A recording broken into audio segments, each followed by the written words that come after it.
reason that soft power is so important in today's world is because the world has become a very dangerous place with a lot of hard power around. There are lots of wars going on. There are lots of threats of wars.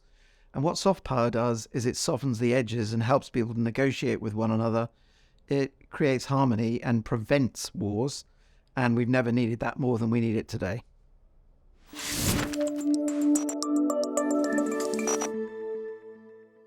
The relationship between sustainability and soft power is that the future of the planet relies on good sustainability standards. Sustainability covers a lot of different aspects, from diversity, inclusion, the environment, good governance. All of these are necessary to run countries well, to make their citizens happy, to create good relationships with other states. And sustainability has never been more important, particularly where it comes to climate change. Climate change is an existential threat.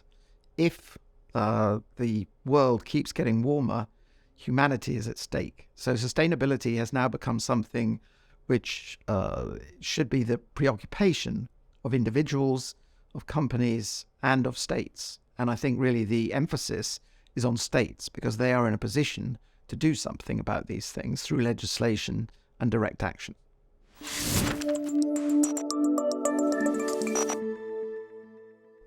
This year's Global Soft Power Summit is the biggest we've ever had. I was pleased to see we had 600 people attend in person and something like 1,000 online. I was very pleased to see that we got streaming coverage to the world, so many millions of people will have seen some of what we were talking about. We've had a great variety of things that relate to the different pillars of soft power, but I have to say that the high point for the day had to be Boris Johnson talking about his view about why he did Brexit, why Brexit is still important to him, and it's all about freedom, liberty, and the ability to act independently, all of which are good. But many people don't agree that that should have been applied to get Brexit.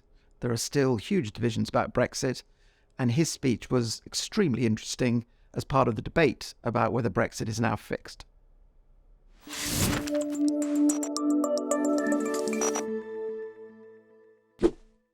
Brands offer a promise. They are a simplified way of making a decision about whether you go to a place, whether you buy a product, whether you do a thing, whether you vote for a political party. So brands are important. They are not only important to product producers, they're important to service companies, they're important to governments, they're important to countries. So yes, all countries should be managing their brands to get to their stakeholder groups, convince them to believe in the country, and to take action which is beneficial to the country in terms of tourism, foreign direct investment, talent comes to a country, and products. People want to buy the products from a country. So all countries should be spending more time and effort on developing their brands.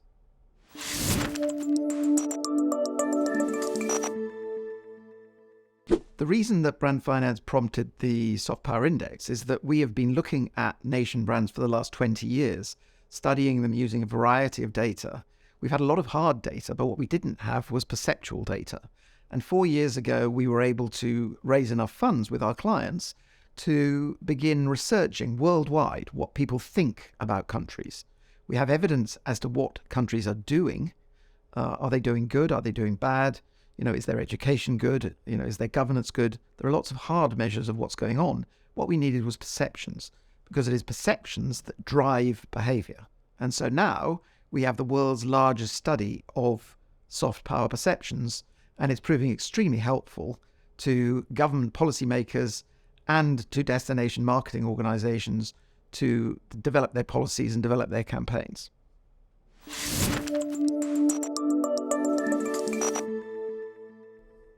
The reason that brand finance got involved in this whole area is that when we were set up 27 years ago, we were just about the only independent brand valuation firm passing opinions on the strength of brands and the value of brands.